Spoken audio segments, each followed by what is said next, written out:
Hello, Labbers.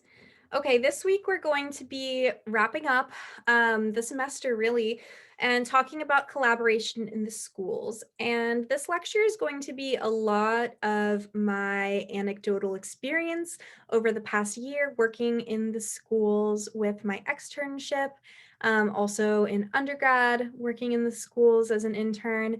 But I will be listing lots of research articles this week as well so that you guys can kind of get a sense of how to work with other people in the school system. I do want to note before we start that no matter where you go, you're going to have to collaborate, right? So you could work in private practice or in the hospitals and also have to collaborate. But my experience is in the schools, and Rosa Parks is in the schools. So we're going to be focusing specifically on the school system this week. And there is a little bit of overlap, but if you are interested in learning more about collaboration in the like different settings, like in private practice or in the hospital setting. You guys are now A+ researchers, so feel free to research more about collaborating with other professionals. So the first thing I want to talk about is the IEP team. What is an IEP, first of all? So an IEP is a document that allows students to receive services through the schools. And they receive services based on having a code, which could be a variety of different things, right? They could have their primary code be speech and language impairment. It could be autism, ASD. It could be other health impairment, OHI. It could be blind or deaf or a wide variety of things. And once the child has that diagnosis based off of assessment, they're going to receive an IEP. An IEP is a legal document, and in it, it's going to start off with all of the students' information, like their parents, their phone number, address, all of that. And then it's going to go into a variety of different topics, such as how are they doing in their language? How are they doing socially? How are they doing in math? How are they doing physically? And so lots of different people have to fill out this document because no one person can really grasp all of the information needed to complete it. And sometimes there will be like a speech only IEP where it's just a child with a fluency disorder or an articulation disorder. And so the SLP would, interview the teacher and parent and whoever to get information to fill out the report. But most of the information that's relevant to what the child is working on is going to be from the SLP. However, you are going to get some kids, especially in the separate classrooms, the special needs kids, who have a wide variety of needs and a wide variety of goals. And you're going to have to work with a lot of people in order to accurately fill out this document. It's not a one-person approach. It's very much a team effort, which I think is beautiful. I think it's great that you're able to kind of bounce ideas off of other people. You're able to get expertise from a lot of different people, and you know that this child is being supported in the best way possible because they're getting help from amazing people. And I've been very fortunate to work in two districts, or two schools, I guess, specifically that, or more than that, 5 schools plus undergrad experiences where the collaboration is just A+, just so great. And you don't always get that in schools. So I'm really excited to share my experiences that I have with collaboration, so that hopefully when you guys go off into the world, maybe with seniors, that's going to be sooner rather than later, you guys will have some background knowledge about this as well. So the first thing to remember is in an IEP meeting, especially, to not use jargon. Every career has jargon, and some of the jargon is going to overlap, especially with somebody like OT, occupational therapy, because you're using similar verbiage, right? So one word or one acronym that I can think of is like WNL, within normal limits. So that's something that SLPs and OTs will both use, right? So if you are working with just that one person, having a conversation with them about the student, it's okay to use that jargon. But if you're working with somebody who doesn't use that jargon, such as the parent or teacher or principal, try to avoid that and use like the actual, like, oh, well, this child is within normal limits, which means that they're performing as they should be expected. And that's a really important thing that I just did right there is even if you do use something kind of jargony, you need to explain what it means as soon as you say it. Also, avoid abbreviations like MLU, CAS, AAC, EBP, EF, ARTIC. You guys might not even know what these are, right? So MLU is mean length of utterance, which can be measured by either morphemes or by words. CAS is childhood apraxia of speech, which is a planning speech disorder. It happens in the brain and it makes it so that the child is very inconsistent with their speech output. Their vowels may change, their placement of their tongue for consonants may change, so it makes it very hard to understand them.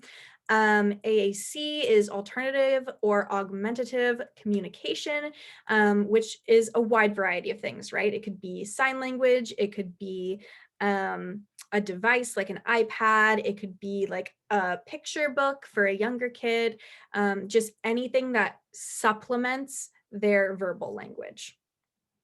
EBP, evidence-based practice, which is the idea that when you're implementing treatment, you should be taking into consideration the best research, what the family wants or the client wants, and then your expertise and kind of molding all of that together in order to come up with the best plan of action.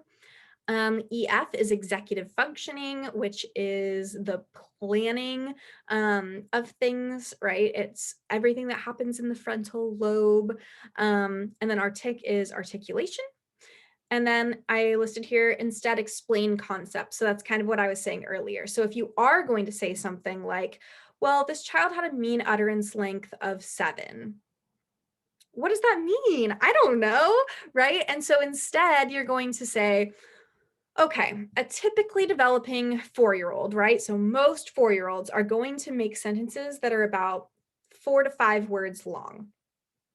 And Pippa is making sentences that are only 2 words long. So their sentence length isn't quite as long as we expect it to be at this age. I think that this is something that we could work on, and this is how I would work on it.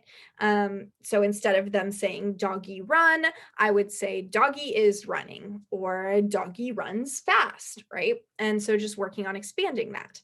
And then as much as you can say don't use jargon, people will use jargon. So you're just going to have to start to pick up on other people's jargon as well. I'm no stranger to Googling, like, what does this mean? Like in the middle of an IEP meeting. And a really good point of reference is if you don't understand what they're saying, the parents don't understand what they're saying, and maybe other professionals don't as well. So it's never a bad thing to be like, could you explain that? Because then they'll know that they need to explain it further so everyone can understand. So when I say learn others' jargon,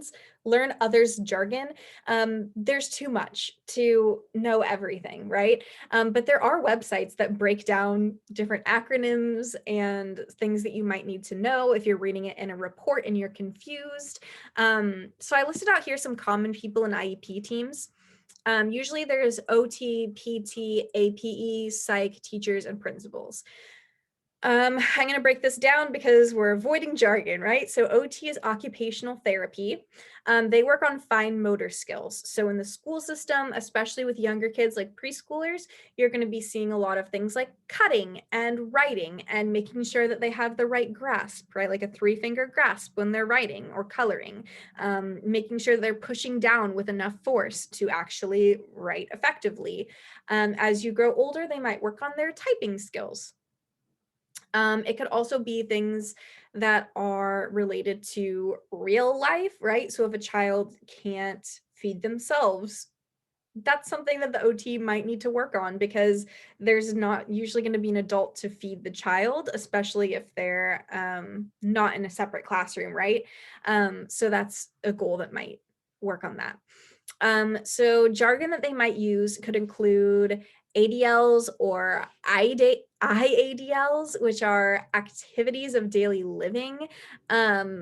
So that kind of breaks down like, are they able to get dressed? Are they able to put on their shirt and pants? Are they able to feed themselves? So that's a very common abbreviation that you'll see. RTI is one that you'll also see as well. And ADLs and RTI you'll also see in speech jargon a lot.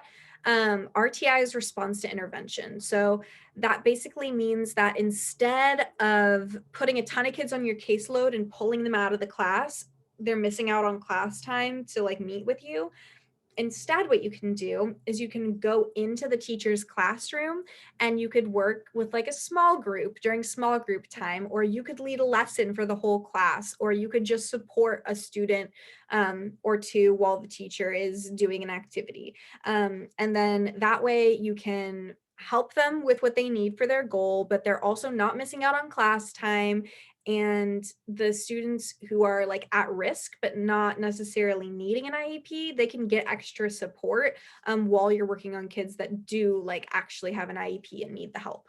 So it's a great time saver, but it's also great for implementing the most change, which is amazing. I love RTI. A couple other things are active range of motion, maybe abbreviated AROM, or within functional limits, right? And so that's a little bit of a difference. So with speech, we say within normal limits.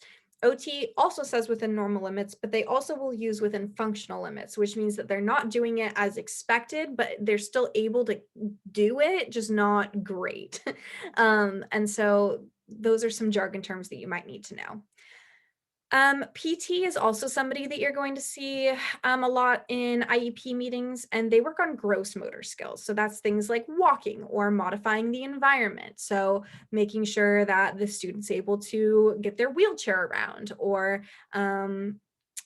they might educate the staff on, hey, you need to have this child sitting here, or you need to help the child when they're doing this. APE is alternative physical education, which is physical education, PE, just they're doing it in a safe way. So they scaffold for lots of different students who might have mental or physical concerns with a normal physical education class, and they modify it so that the student understands the instructions, they're able to do it safely. This is especially great for kids with like cerebral palsy, who might have weakness on one side or in a limb or two, and they still want to do PE and they still can do PE. They just need it modified to be a little bit safer. They also work on more specific skills such as balancing and like jumping, being coordinated, doing things at the same time with both hands or both legs. And the kids love AE or APE. It is their favorite service provider by far, usually, because think about it, like PE is so much fun. The kids just get to jump and dance around and walk on a balance beam and do a bunch of silly things. And especially with distance learning, like that's the best time for them to get out of their chair. And even though they're still looking at the screen to follow directions, like they're able to like actually do things, and it's a little bit more interactive. So I really like APE too, and I'm a huge fan of it. I love all of the staff that I've worked with that does APE, and the kids in real life too, they love it because usually it's a mixed classroom, a blended classroom. So they'll put the kids that need AEP in with other students who are typically developing, and those students are able to form bonds and connections, and it makes the kids with disabilities feel more like integrated with the school, especially if they're in a separate classroom. And that's great because a lot of the times you want students in the least restrictive environment, the LRE. And so that means that you want these students to be in the general education classroom as much as they possibly can, because it's going to help them, first of all, have a model, but also just have a normal childhood. And it's always sad when a child is in a separate classroom because they see the same peers every day. And so it makes me happy when I'm able to see the kids interact with different peers in a really fun way. And the other peers love it because they love getting to know these kids that are usually in their own classroom. They think they're so fun. They like making new friends. And I've seen this from preschool all the way up through high school. And in every grade, both the students and their peers love APE. It's just such a great program. And I hope every school in the world does it one day. Um, Another person you're going to be working with a lot are school psychs. And psychs do assessments and help give support to students with diagnoses. So they'll do a lot of like autism screening or doing like the Woodcock Johnson and just kind of seeing where children are at with their mental abilities and give them support as needed. But it's also really valuable information for us to have so that we know kind of how to scaffold for them, how they might best learn, what their triggers are. So it really is a collaborative approach, right? So even though they're doing assessments on a certain thing, that doesn't mean that that's their part and this is your part. It all just kind of flows together, right? Because their behaviors are going to impact their language, and their language is going to impact their behaviors, as we talked about last semester. And then finally, of course, teachers. And teachers are usually the primary case provider. And so they'll fill out most of the IEP, and you'll be consulting with them quite a bit to get information from the student or about the students, because they're the ones who see the students the most throughout the day, especially at the preschool and elementary level, because they have the same class all day. As you move up into middle school and high school, if they're in a separate classroom, then yeah, they'll have the same teacher all day. But if they're in general education or in kind of like a blended structure where part of the day they're in a separate classroom, part of the day they're in gen ed, then they're going to have a lot of different teachers. So it's important to get input from as many teachers as you can. Sometimes if they're in general education, the teachers won't respond to your emails, which was a huge problem when I was in the middle schools and high school. Is they're trying to do an IEP, they reach out to all 7 teachers and one reaches back. And so that's just because the teachers are really busy too. The parents are busy too. And so while it's frustrating because you're like, I want to get this information so I can fill out the IEP, you have to practice what you preach, right? Do the perspective taking, like think about what the teachers are dealing with. They have like 25 other kids that they have to focus on if they're a separate education teacher. If they're a gen ed teacher in high school, they have hundreds of kids that they have to focus on. So they might not have the best information about this kid, especially if they're really quiet or blend into the background. Or they might just have a lot of like tests to grade that week. They don't have time to like fill out a paper for you. So when you are reaching out to all of these people, make sure that you're giving them adequate amount of time. Try to fill out the IEP at least a week in advance so that they have like a whole week. Give them a date that's well before the IEP. So if the IEP is on a Wednesday, tell them the due date is the Friday before that so that you have time to look it all over, and they have time to get back to you. That's just something to keep in the back of your head. Is as busy as you are and as busy as you feel, everybody else feels the same way. And treat others the way that you want to be treated. I'm sure if somebody reached out to you and was like, hey, I need you to write a 1-page paper about this student right now, tonight, by the end of the day, and you have 5 assessments you have to do that day and 3 treatment sessions, you're like, oh my gosh, like I don't have time to fill this out. I'm either going to have to stay late at work or come in early tomorrow, or I'm just not going to be able to do it. And if you're balancing that many things, sometimes you can't. So be sure to give people leeway. Teachers, their primary thing is to refer to the curriculum and the state standards.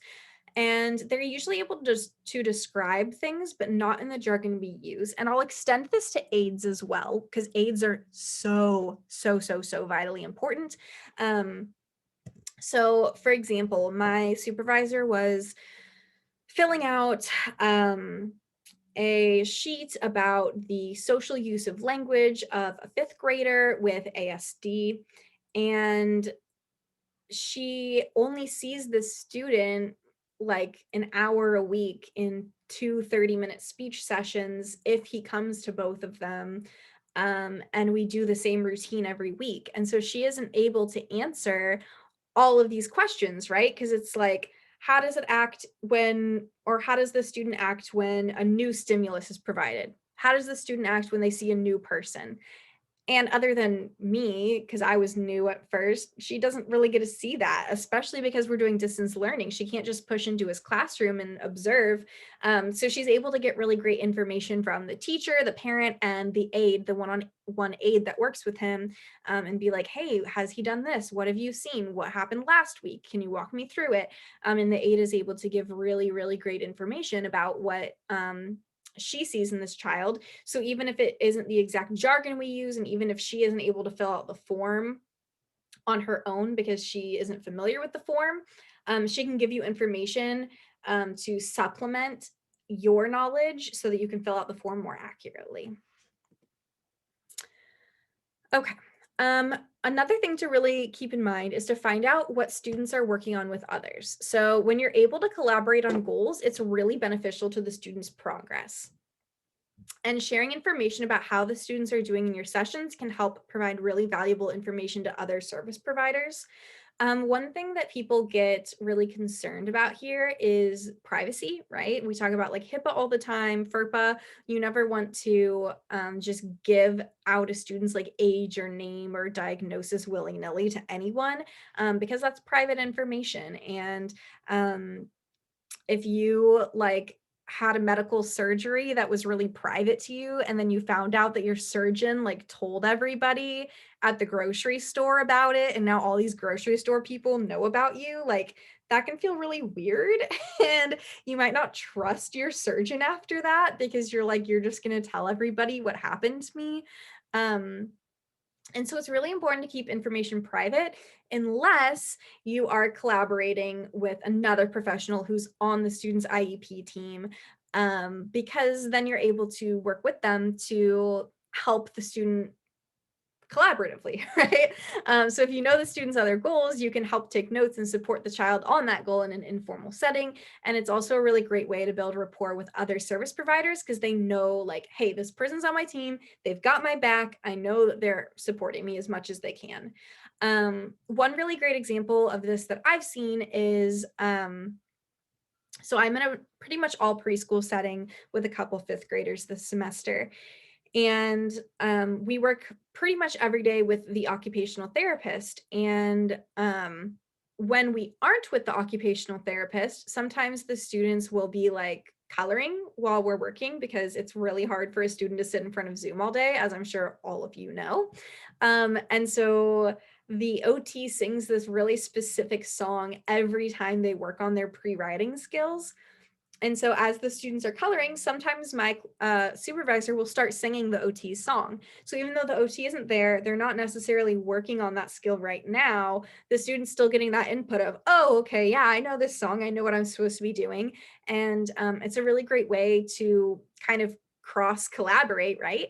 But also when we do collaboration with the OT, like actual collaboration at the same time, it's really great for the students because the OT can practice. For example, in February, we were working on emotions, and the OT was working on circles. And so the OT would have them draw circles and then draw two lines for the eyes. And then we would work on drawing different faces. So we would make a smiley face and then a frowny face. And we would talk about the emotions. So they're not only working on the circles and the lines with the OT, but they're also working on the language of the emotions and what to do when you feel that way. And all of the language that goes along with that lesson. So it was a really cool way to collaborate. And I really recommend doing that as much as possible because it's just going to benefit the students, right? They're getting double the input at the same time because the OT and speech therapist are collaborating. Additionally, every month, they'll have a meeting as an IEP team and figure out, okay, what's our theme going to be this month? So that not only are the OT and speech therapist working at the same time on the same kinds of language, but the teachers are as well. So the teachers are reading books and doing activities that match up with what the SLP and OT are doing. For example, in January, they were doing a snow theme. And so the OT would have them draw circles and be making snowmen. And maybe she would do like a sensory bin with like shaving cream, and they would make like a little snowman, and they would have to glue stuff and cut stuff. And the teacher would do a math activity with snowflakes where they have to add and subtract snowflakes. And the speech therapist would work on different language you might need for the snow. Like, okay, we're going on a snow adventure. We're going to be looking for penguins and polar bears. Put on your hats and your gloves and your scarves. And so it was like a really great example of how now these children are getting just from all different directions, all of the things match, and it just makes things so much smoother and more salient for them. And it's a great way to build rapport with other service providers, because then you can bounce ideas off of each other, because it's not like one person's talking about snow and another person's baking cookies. That's just confusing. It's really just collaborative, right? You're like, oh, hey, I'm doing a snowman activity. What are you doing? Oh, well, I was going to do a snowman song. That's perfect. And it's a great way to build friendships in the school system. I'm just going to take a quick drink because I've been talking for like hours. All right. So working with teachers. The first note that I have is to respect a teacher's classroom when you're pushing in. So while you're working with the students, it's the teacher's classroom, right? It's not your classroom. You're not pulling them into your office. So if the teacher is really against something you're doing and they vocalize that to you, you could try to explain to them what you're doing, give them some research in a very respectful way. But if they still don't agree with it, it's their classroom, right? So you sometimes do have to make some modifications when you're pushing in. For example, maybe you want to push in and give a lesson to the whole class, but the teacher doesn't want you to do that. You're going to have to compromise and be like, okay, then can I lead a small group? Or, okay, then can I sit with this student and work with them while you're teaching the class? And the teacher may or may not be okay with that. And I think it's really important that you're educating the teachers and giving them all the research that you have, but you have to understand also that you're really young and you're new to the school, and the teachers might have been doing something one way for their whole lives, and they might have never collaborated before. And I've had supervisors tell me that it took years for a teacher to let them push into their class. So sometimes like they'll try and they'll push into as many other teachers' classrooms as possible. And then as the teachers are talking with each other, they'll be like, oh my gosh, like look what this SLP did with my kids. It's great. She's amazing. And then the other teachers, once they have buy-in, they'll begin to trust you a little bit more and maybe let you come in. But it's something that you can never force somebody to do. But if you have the opportunity and the teachers are willing, try to push in, because it's great. It's a great thing to do. I put here, if they request that you follow a certain theme or activity, take it into consideration. Because you are the SLP, you are working on the goals, you are ultimately in charge of what you do. But if you are pushing into a teacher's classroom, you need to consider what they say because of the collaboration. An example of that, I talked about February and January being really collaborative. In March, it was a little less collaborative because the teacher really, really, really wanted to do a Dr. Seuss theme. The SLP and OT didn't really feel comfortable with that because they didn't think they could get a month's worth of stuff for that theme. And so they were like, I kind of want to do a different theme. I'll take into consideration the Dr. Seuss thing. They thought about it. They really tried to plan like a month's worth of stuff. And they're like, like we just can't do it. Like I tried, I considered it. I really respect you. And I think it's great if you want to do that, but I'm going to do this. So if we can find a way to have a balance where maybe, we can kind of integrate the two, that would be great. But I just can't do that. The final note that I have is that a teacher may not like what you're doing when you push in, and they might approach you about it. So you need to be prepared to explain the purpose behind what you're doing and have research to back it up, or adjust it to something that works for both of you. This has already happened to me. This happened to me my fall semester externship. I was in a middle school and I was pushing into a social communication class. Um, and we were doing a lot of really fun activities. The students were super into it. And the teacher pulled my supervisor aside and she said, "You know, I don't like what Emily's doing. I think it's too fun. I don't think the kids are following along. I don't think they're benefiting from it. I think she needs to be more serious. They're all young men and she needs to treat them like young men and not like children."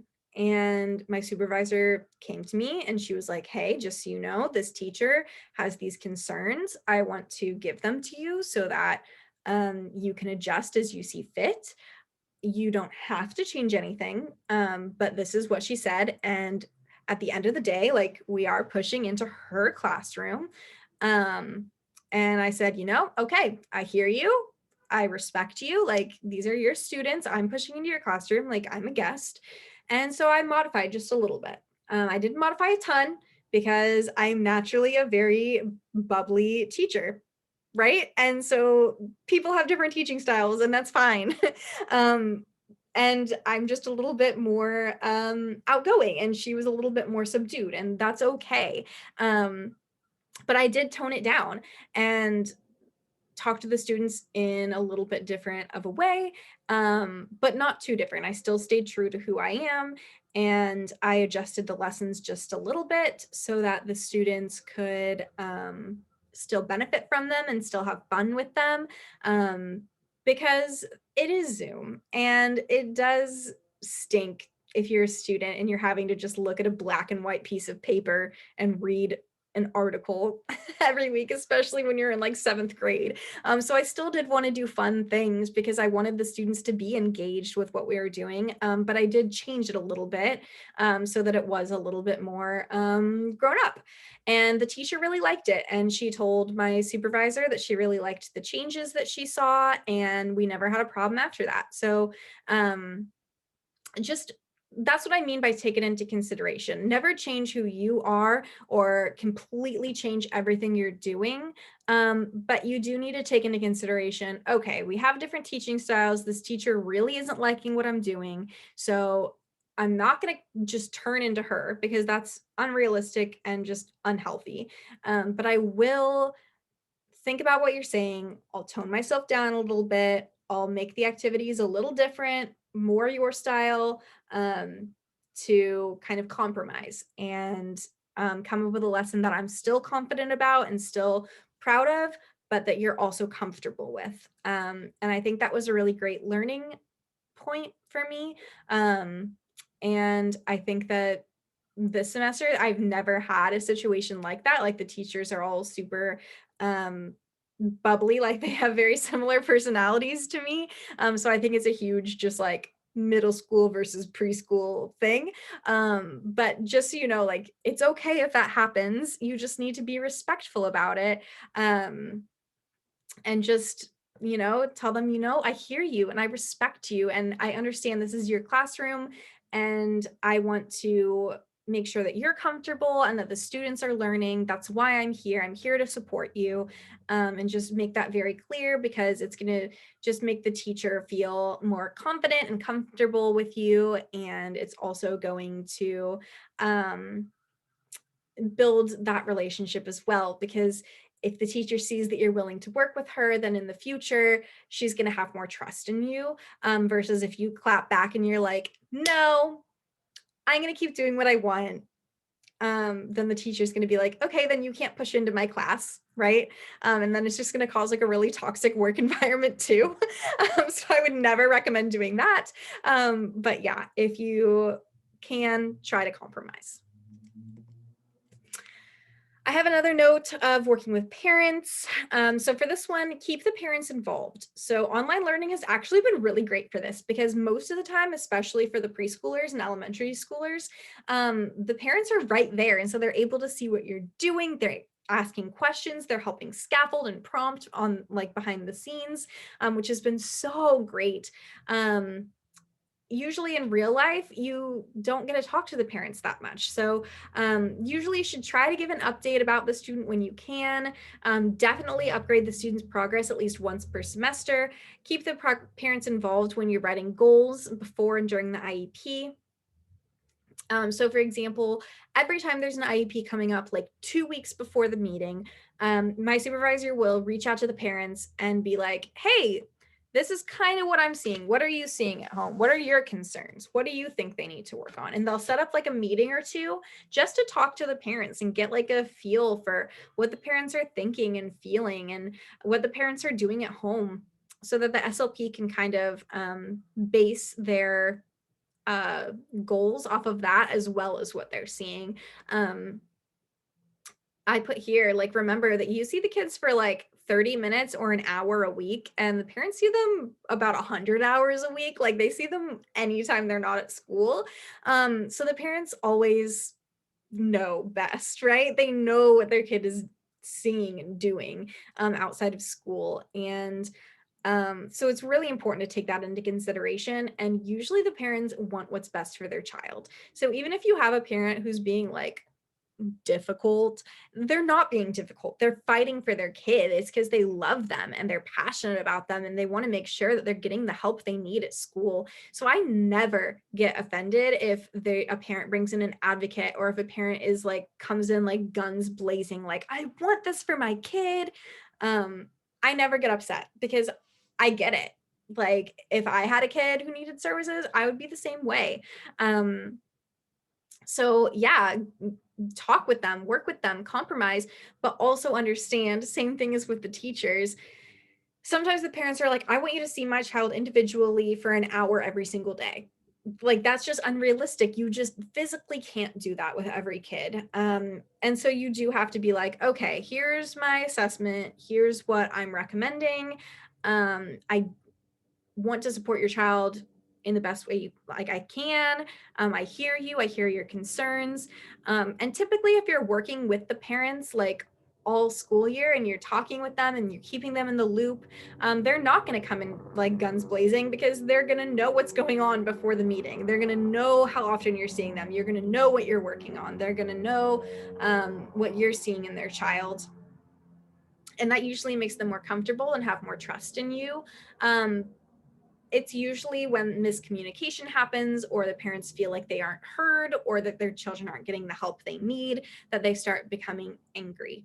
And so a good way to avoid that is by just keeping them in the loop as often as possible. And I know it can be frustrating, and a lot of SLPs don't always have time to do that just because they have large caseloads and they're doing a lot, and that's okay.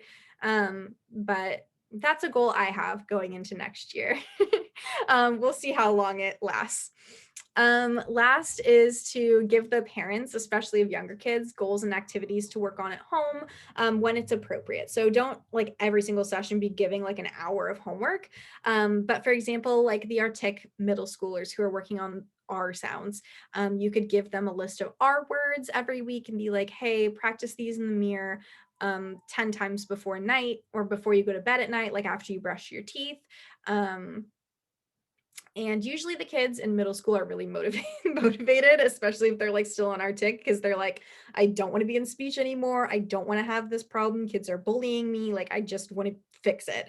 And so usually they're pretty motivated at that point. But the elementary school kids might not. So if you can give the parents like, okay, practice these 3 words like 5 times before bed this week. And the parents will usually do it. And if the kids are at that level to do it, it's appropriate. If they've just started on your caseload and they don't know strategies yet, don't do it because the parents are just going to get frustrated, because parents don't know what they're doing when it comes to fixing articulation, right? So I think back to like how my parents were when I was working on math homework, right? And it just ends with both of you crying because the parents are like, just add it, and the kid's like, I don't know how. It's kind of the same way of like, the parent is like, just say reindeer, and the kid's like, reindeer, and the parent's like, you're saying Wayne, it's it's rain. And the kid just starts crying. So that's not good. So make sure that the kid is at a point where they can sort of be independent with it before you start giving homework. Um, that is the last official slide that I have, but I do want to get into a couple of other stories before I end this lecture, just because I have them and I think they're fun and interesting. I'm going to take a sip of water really quickly because I have been talking for a long time. Okay, that's better. So a couple other people who you might collaborate with are aides and interpreters. And the aides and interpreters are just a gold mine of information, especially with the older kids in middle school and high school, because the teachers aren't seeing the kids all day, every day. And usually the parents aren't seeing them as much either. So when you're in elementary, you spend a lot more time with your parents and with one teacher. And then in middle school, you typically shy away from your parents and you see lots of different teachers. And so the kids that have aides or interpreters, they're with these people all day, every day. And so these people are usually great advocates for the kids. They know all the information you could ever need to know about them. They love them. They want them to succeed. And they're usually with you for all your sessions. So they know exactly what you're working on and how you do it. Like, these people are great humans to work with. And I've had just the best experience with every aide and interpreter that I've worked with so far. The key to collaborating with them is to be very clear. So if you need them to do something, model it for the interpreter before. Like, if you're working with an AC device, show them like a picture.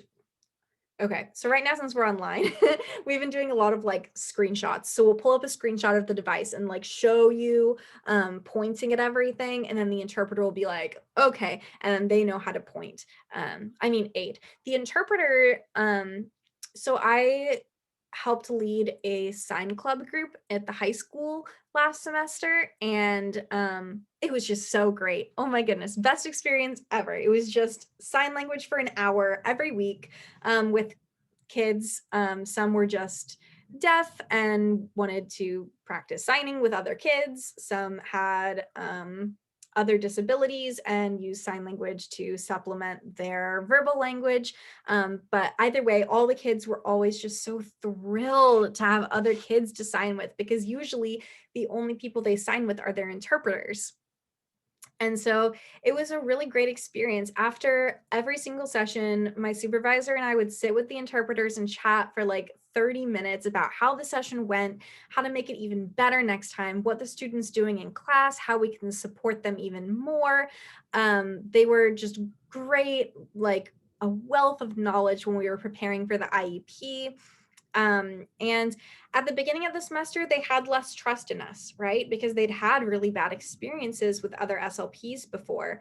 But the more they worked with us and saw that we were willing to really try and work with them, they had just great respect for us. And we were able to help get this child different services to support him.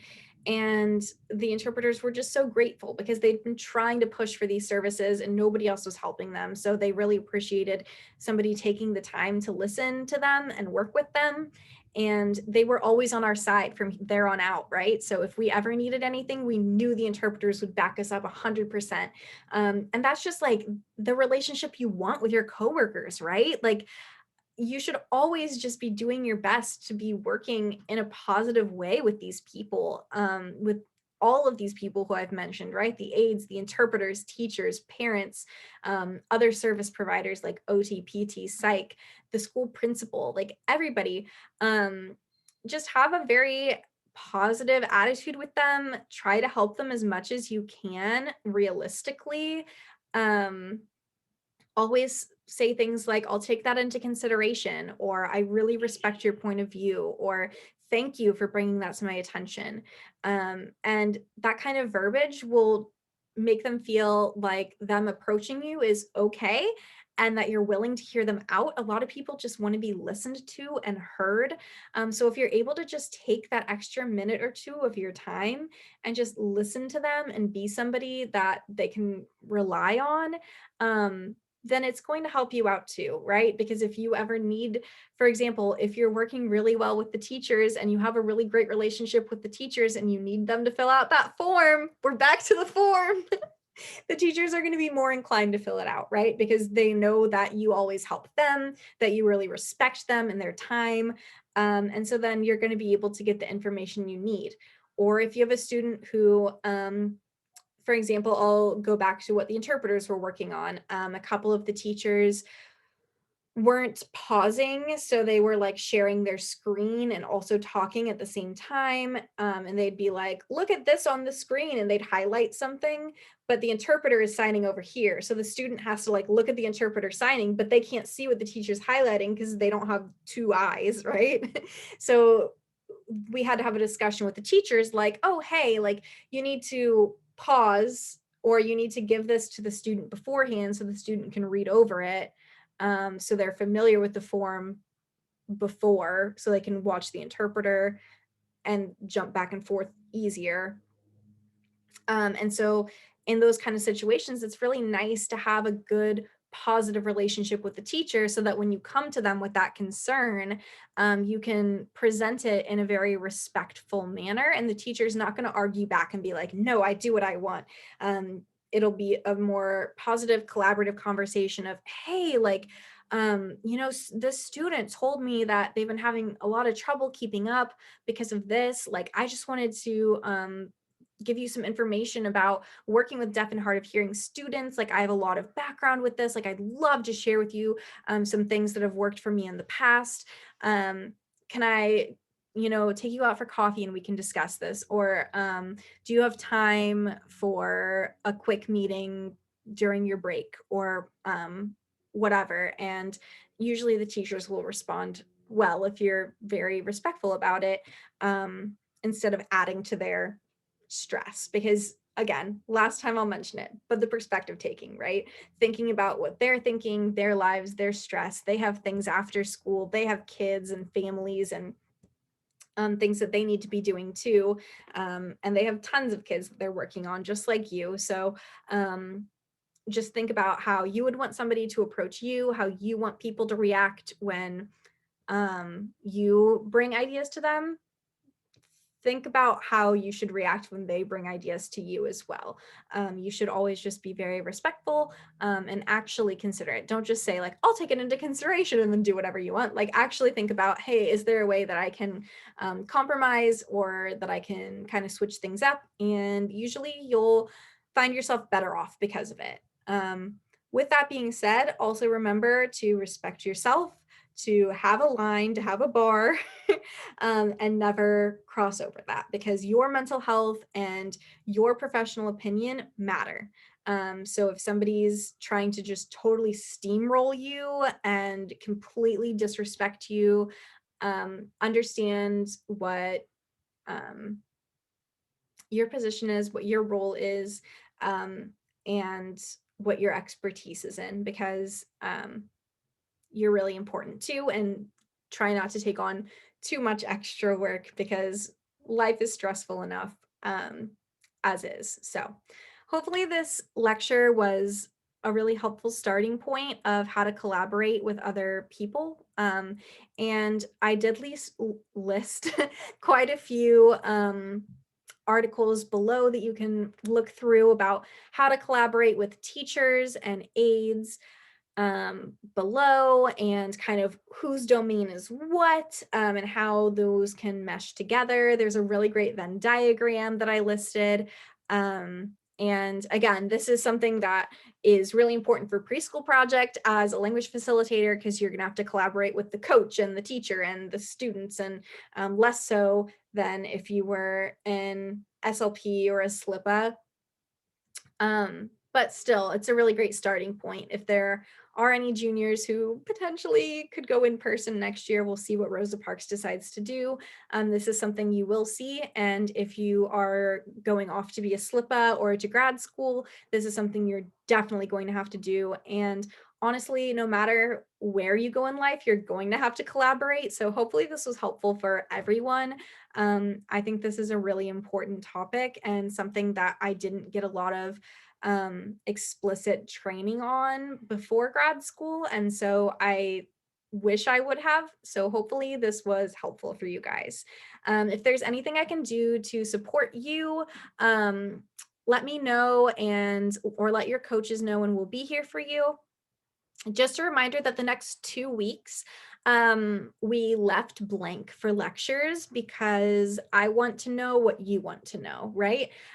So if you guys have come across anything really interesting in your research article journal clubs that either you found or somebody in your group has found and you want to learn more about it, or you think it's a super cool topic and want to dive more into it, let me know, and I can chat about it in the next couple of weeks. But I'm leaving it up to you guys for what you think is going to benefit you. Um, and then we're going to start getting into um, implementing all the best practice stuff that you guys have found over the past few weeks into our current materials. So I think you guys are going to do great with that. I am so looking forward to the semester wrapping up. I'm really proud of all of the hard work you've done. You guys have no idea how great it's been to see you grow over the past year. And I know it's been a tough one, but I'm just so blown away by how hard all of you guys have been working, all of your dedication. Um, and I really look forward to seeing you in the next lecture, which you guys will tell me what it's going to be. All right. Have a great rest of your week. Bye, guys.